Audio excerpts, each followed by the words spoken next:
Sifukanyelwe ubumnyama sesiyaxoxelwa manje thina ngokukhanya kwelanga.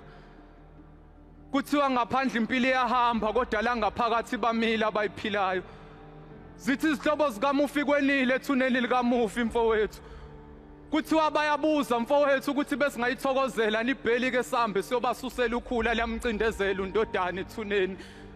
Kuthiwa bayasonga mfowethu bathi masiphothula lesigwebo sethu kuyoba ngcono noLazarus mayizovuka ethuneni. Kuthiwa bakhala kakhulu mabezwa kuthiwa siyahleka la ngaphakathi. Bathi bayasaba mabecabanga ngathi abasawathembi kwelamaketanga siqaphile. Bathi bengangcono mayingalekelelwa nangeso lokhozi. Kuthiwa izolo emkhulekweni kade besolo ngabonwayo. Bathi noThixo unesandla uzidala kanjani izilwane ezakhiwe ngumfanekiso womuntu. Zithi izihlobo zikaMufi mfowethu makwenzeka sithola ithuba siboyitshela imizimba yethu ukuthi ikhonzile inhlabathi yasemalibeni. Mina mfowethu ngangimbambile ukhumbulo wena wambulala. Izinhlamvu azifaka zilandelana esiphundu sidumba mfinyisa ibhuleti ngamakhala. Mhlawumbe ukhona mfowethu owayezosikhuza mayekhala. Manje wasidonsa ngendlebe wathi mase roundini onembeza bethu sibobashiye emakhaya. Bathi umfethene emhlabeni useyabhoreka makuphela usuku igazi lomuntu bengalichithanga. Sihlobo zami la ngaphakathi sihlukene ngokwenza nangemcabango. Kukhona abakwazi ukukhamba nempilo bengekho kuyona. Ningathuki manizibona zidiza ndawonye lezinyoni ezifanayo. Nasendulo bekusibeka isinkwa etafuleni ukunibona nizilile. Nenhlupheki nesandla makwanda amathuna. La ngaphandle kunemizi emihle nefisayo. Eminye yayo yakhiwe ngemphefumulo yabantu abangasekho izintongazayo. Khoneka kuphoqa ukuba abakhala ukuze abanye baphumelele. Ngoba liyanondla igazi bantu abami.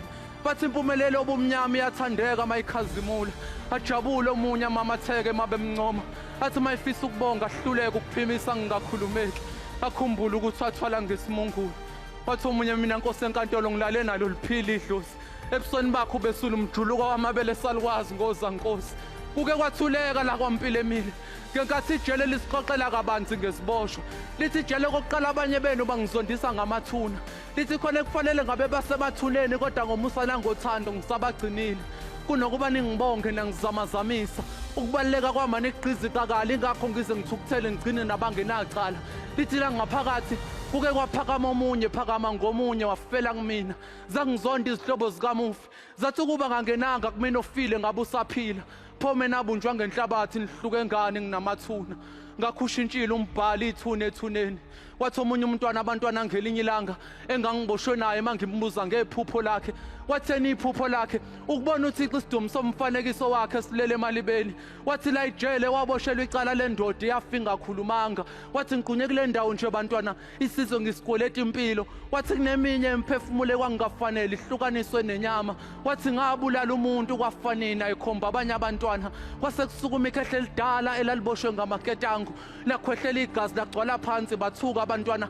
Lathi ikhehla ningathuki bantwana. Igazi lomfowethu lele ngaliphuza mhla ngiqeda kumbulala sibanga ifa likababa.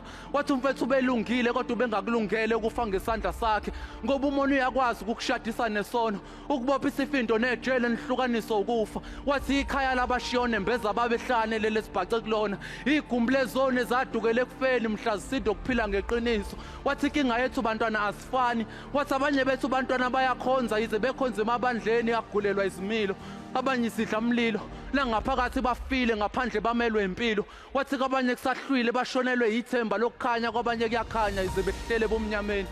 Wathi abanye ke bantwana basafunda ize bengakaphothuliki ukufunda ngamaphutha. Wayisebeka ijele icala ngokugcina abangenacala egameni labonile. Kwasekuqhamuka abanye abantwana belandelana. Mangibabuza ukuthi bayapi bantu basawuhlangabeza ukufa kudala bekulindile ngenzeka makuza kubona kuyaduka. Manje bafuna ukukukhombisa indlela elula eyangakubona. Ngathi uzusibeke nathi gogo enkonzweni mangenzeka. Wathi ugogo nami mzukula ngikhona ngisayolanda bayakhona. Ngathi gogo wazi wanesono. Uthi ugogo nali iBhayibheli imzukulu unesono malikwazi ukucashisa ukugibela imfene. Wathi uyangilibazisa futhi umzukulu ungidedele ngihambe. Ngizoze ngifika abazalwane sebekhuluma izinto zakamoya bengasahleli enyameni. Kwasikwa intokozo ke bantwana ukunibona nithokozile ngenyanga yothando. Phendulo wesifazane thizeni athi bhuti kwangathi izosixolela lenyanga yothando. Ifike kabi nathi sisagubha usuku lokukhishwa kwezisu. Eshelula isandla edonsi wayini lahleli phezulu kwesitamukoko elithele ngilazini nesithombe sengane ekhalayo. Athi bhuti futhi ningalokho nisitshela ngenyanga yothando. Thina sazi inyanga yemithi masifuna ukudlisa amadoda. Ngithe ngingakaqeda ukukhaya inkondlo Izimbongi zangibizela eceleni zangihlalisa phansi zathi Njomana usho kungani ungaphumeleli ngoba inkondlo ayiphilise egazini kuyo uma iphefumula. Ngathi angazi nami maciko umalume usuke ethini emsama ayishisa impepho. Noma usuke eshisa ikusasa lethu uma ifuna kukhanye lakhe. Ngathi pho kungani namaciko ningaphumeleli ngoba nanginina ngiyakuzwa ukuphila emagameni maninyakazisa indebe. Bathi make Njomane sokuphendula sinike imizuzwana siqale sifihla umona lona esidlelana wona. Ngathi khona yini okunye engingakwazi ngaphandle kwalokho esengikuzwile. Kwasuka omunye wathi inkinga yenu Njomane nikhuluma kakhulu iqinisa emhlabeni wamanga. Mhlawumbe ngangcono uma ningashintsha ukukhuluma nincoma ukufa. Noma nithi babusisiwe abesifazana abakhulela abesabancane kuhle ukushesha uzala uqedwe ungakaqedwa impilo. Wathi udadewethu emhlabeni esaphila izinkinga akakhumbuli zimfundisa ngokulahla ithemba. Wayisethula ugade nalilanga mfowethu ngelinye ilanga lanikhanyisela ngokufa. Ithe mayiqeda kusho njalo inkondlo yayisihlehla ibafulathela.